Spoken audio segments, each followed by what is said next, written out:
Brett, good evening. It was a Dear John letter that only the president could write, one that holds the promise of reconciliation, but also includes a threat to burn your house down if you don't behave. I've decided to terminate the planned summit in Singapore on June 12th. In a morning letter to Kim Jong Un, President Trump today cited anger and open hostility in recent statements made by North Korean officials as the reason for scrapping the summit. Well, many things can happen, and a great opportunity lies ahead potentially. I believe that this is a tremendous setback for North Korea and indeed a setback for the world.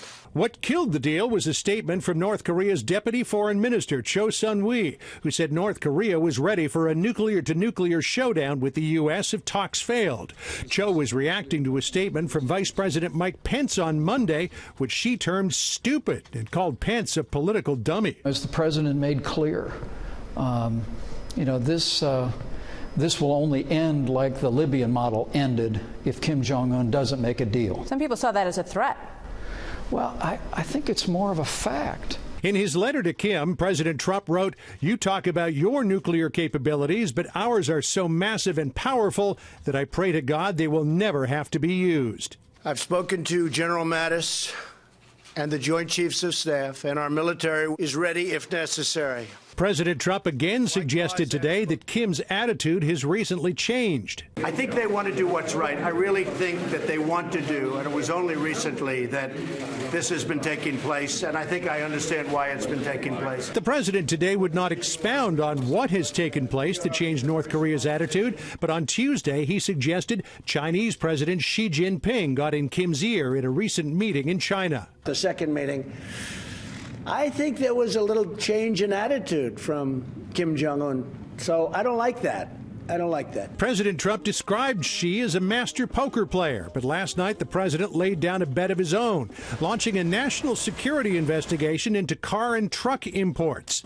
The move brought a sharp reaction from China, which has been eyeing the U.S. as a rich market for its cars. China opposes the abuse of the term about national security.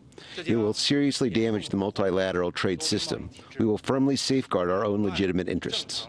At the same time President Trump is putting the trade squeeze on China, he is also urging Xi Jinping to keep up the pressure on North Korea to help bring Kim to the table.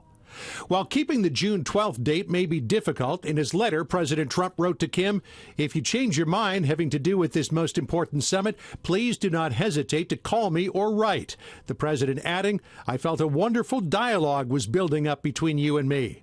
A combination of honey and vinegar to attract the bee. If and when Kim Jong Un chooses to engage in constructive dialogue and actions, I am waiting. It's unclear whether North Korea was really serious about the summit at all. This past weekend, the White House sent the Deputy Chief of Staff for Operations, Joe Hagan, and an advance team to Singapore to meet with the North Korean delegation and nail down the plans for the summit. The White House team waited in Singapore for 3 days, but the North Koreans never showed.